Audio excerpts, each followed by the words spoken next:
Oke, bismillahirrahmanirrahim. Assalamualaikum warahmatullahi wabarakatuh. Waalaikumsalam warahmatullahi wabarakatuh. Oke, kembali lagi bersama IRC Education Stay Ibnurus.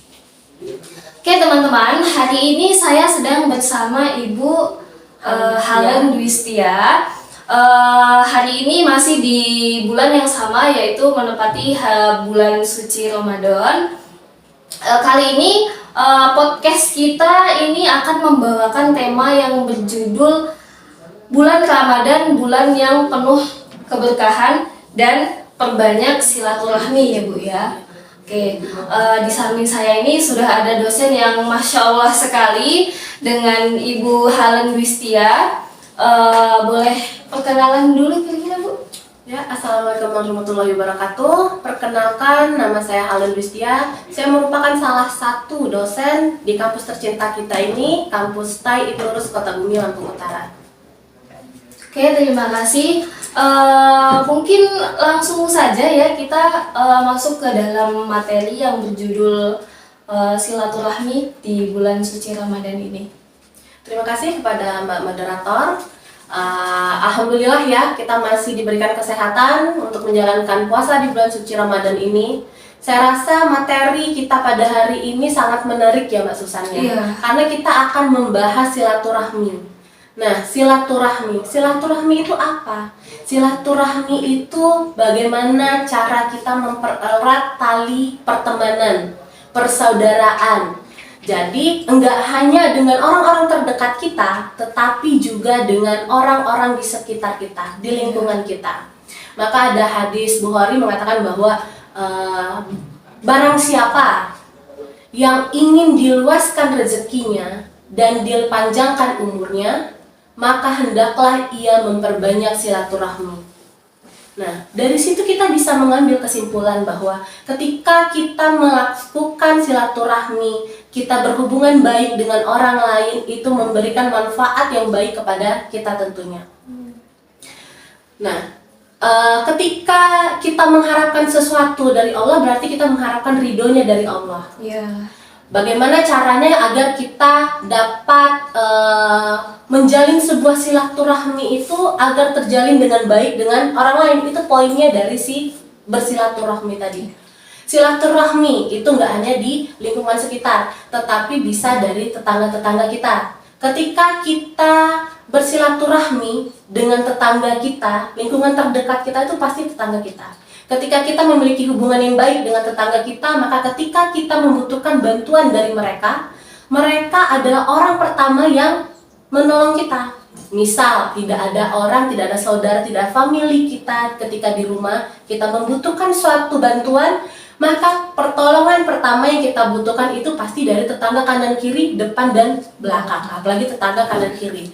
Dan bayangkan, apabila hubungan kita dengan tetangga kita itu nggak baik, boro-boro kita butuh bantuan, ketika kita panggil, kita ngucap salam assalamualaikum di depan mereka, mereka juga agak sungkan apakah mau nolong apa enggak. Nah, yang kedua itu pada lingkungan teman sebaya. Teman sebaya itu apa? Lingkungan pertemanan kita.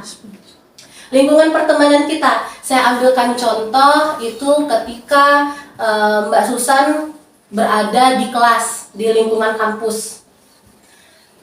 Tidak ada jalin silaturahmi antara Mbak Susan dengan teman-teman di kelas. Iya. Nah, efeknya apa? Yang pertama pasti males untuk datang ke kampus. Ketika dosen menjelaskan, pelajaran itu nggak akan terekam di memorinya Mbak Susan. Dan yang terlebih lagi adalah ketidakadanya kenyamanan di hati.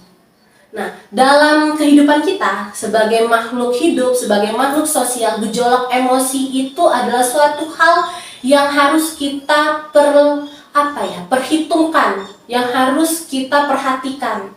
Karena gejolak emosi yang pastinya yang namanya emosi itu ada emosi marah, kesal, sedih, terus kecewa, itu bahagia. Nah, itu macam-macam emosi. Bagaimana cara kita mengolah emosi itu adalah Yang poin pertama, gimana caranya kita dapat menenteramkan hati dan pikiran kita, membuat diri kita nyaman. Tentunya kalau misalnya kita berada di lingkungan kampus, di kelas, nyamannya kita gimana? Jalinlah hubungan yang baik dengan teman kamu ketika kamu berada di kelas.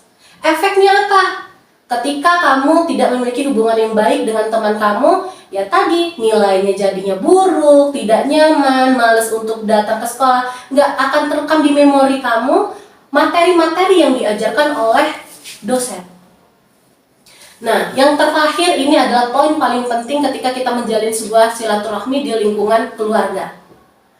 Family, kerabat, kita harus menjalin hubungan yang baik dengan mereka. Maka dikatakan, barang siapa yang beriman kepada Allah dan hari akhir, maka pereratlah tali silaturahmi.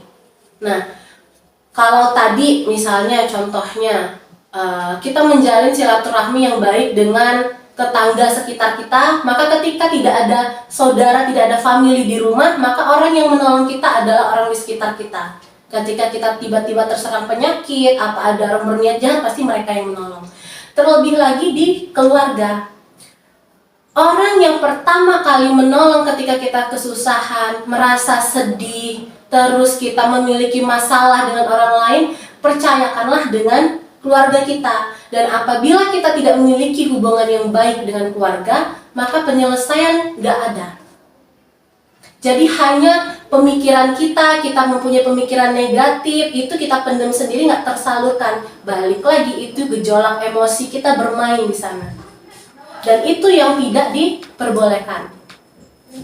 Dalam Islam, bersilaturahmi itu merupakan satu hal yang mempunyai efek untuk membentuk sebuah kerukunan. Kerukunannya apa? Di tiga hal tadi, tiga lingkungan. Di lingkungan sosial kita, teman sebaya, dan juga di kerabat kita.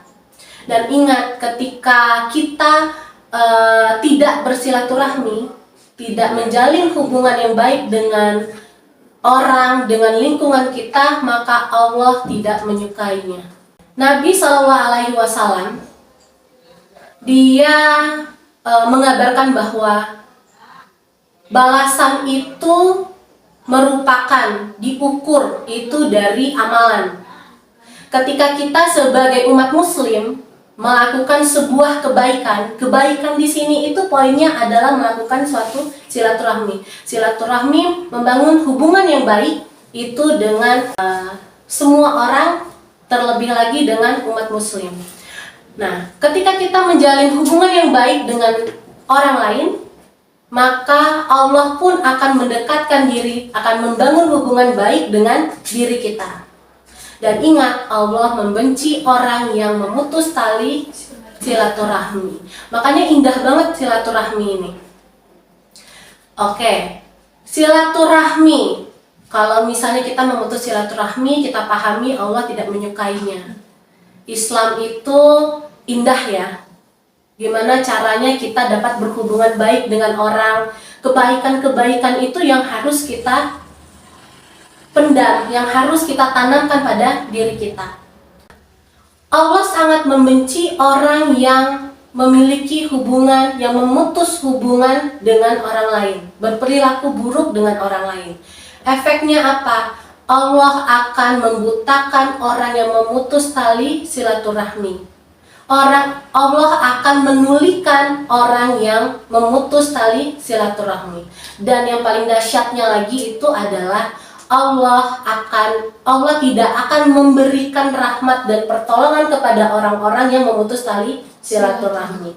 Dan ingat, ketika kita menjalin silaturahmi, sebaiknya mana sih yang didulukan? Apakah kita di lingkungan sosial kita? Apakah di teman-teman sepermainan kita, teman sebaya tadi? Apakah dengan keluarga kita? Jawabannya pasti dengan semua orang, terlebih lagi dengan keluarga kita. Ada hadis yang mengatakan ya, hadis Bukhari, dia menjelaskan bahwa tidak akan masuk surga orang yang memutus tali silaturahmi. Berarti jelas sekali kita sebagai makhluk sosial itu harus menjalin yang namanya silaturahmi. Dalam kehidupan kita saat ini, itu kita lihat orang-orang sekarang, anak zaman sekarang itu lebih memfokuskan dirinya, itu lebih pada memfokuskan diri sendiri, keinginannya sendiri. Kenapa saya bilang begitu? Tidak adanya atau berkurangnya interaksi sosial antara anak-anak zaman sekarang di era ini dengan lingkungan sekitarnya. Interaksi sosial pastinya hubungan sosial antara satu orang dengan orang lain.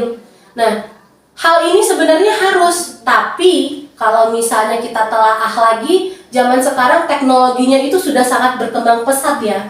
Nah, dari berkembang pesatnya teknologi ini, orang sudah memiliki kesibukannya masing-masing. Apalagi sekarang kita sudah mendengar gembar-gembor tentang peran gadget peran gadget pada anak-anak. Anak itu lebih fokus untuk menyenangkan hatinya, main game, main gadget. Karena menurut era ini, ketika kita membuka, kita browsing, kita ngeliat gadget, segala informasi, segala ilmu pengetahuan itu ada. Kita search aja di Google, pasti dapat ilmu-ilmu. Nah, padahal poinnya ketika kita dengan lingkungan sosial bermasyarakat itu adalah bagaimana caranya kita dapat bergaul, berkelompok dengan lingkungan sekitar kita. Itulah poin dari silaturahmi tadi, Mbak Susan. Terima kasih kepada dosen kita ya, Ibu Halen Wistia. Topiknya ini Masya Allah sekali, materi-materi yang beliau sampaikan juga dari yang saya dapat itu tadi dari hadis riwayat Bukhari tadi, tidak akan masuk surga bagi orang yang memutus tali silaturahmi. Jadi apalagi di bulan suci Ramadan ini ya, terutama pasti banyak banget pahala-pahala yang bakal kita dapat gitu kan. Baik, mungkin cukup itu saja ya. Oke, lanjut. Kita akan mulai sesi pertanyaan nih, Bu. Boleh tahu nggak sih, Bu, tips dan triknya menjaga silaturahmi itu seperti apa? Oke, pertanyaannya bagus banget ya ini ya. Bagaimana tips dan trik dalam menjaga silaturahmi?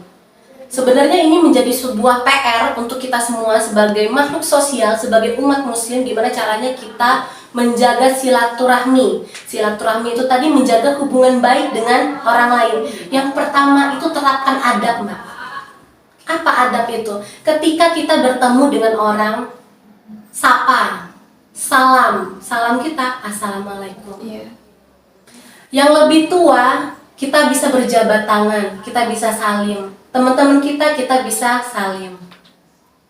Terus juga kita membahas hal-hal yang positif tentunya. Jangan membahas hal yang negatif. Itu yang namanya silaturahmi. Silaturahmi membangun hubungan yang baik, tinggalkan yang buruk. Dan yang terpenting adalah, ini saya kebetulan tadi membaca sebuah artikel itu tentang ceramah dari Buya Yahya. Kebetulan juga saya melihat ceramahnya, jadi saya kutip dari beliau mengatakan begini, jangan mengukur silaturahmi itu merupakan hal yang kecil. Silaturahmi itu bukan hanya ukurannya ketika kita bertemu dan kita berkunjung ke rumah seseorang. Itu bukan silaturahmi. Kata beliau, silaturahmi itu menggunakan hati. Apa poin dari sana? Gimana caranya kita ketika berhubungan dengan orang lain itu kita selalu berpikiran positif, menggunakan hati. Beliau mencontohkan begini, ketika kita tidak datang ke rumah kerabat kita, apakah itu berarti kita tidak bersilaturahmi? Dan beliau menjelaskan bahwa bukan seperti itu makna dari silaturahmi. Jadi bersilaturahmi itu adalah bagaimana kita berhubungan baik. Ketika kita tidak mengunjungi misalnya orang yang dekat dengan kita, saya ambilkan contoh dengan saudara kita, apa alasannya? Mungkin lingkungan di sana menurut kita tidak baik untuk kita, tidak baik untuk psikologis, untuk pengaruh pertemanan kita, sehingga hal itu yang menyebabkan kita untuk, saya tidak berkunjung ke sana. Tapi apa yang baiknya? Kita tetap mengirimkan doa untuk saudara kita tersebut. Karena jangan hanya dari hal-hal kecil tapi menyebabkan hal buruk, tapi kita bercoba untuk menjadi manusia yang lebih baik lagi.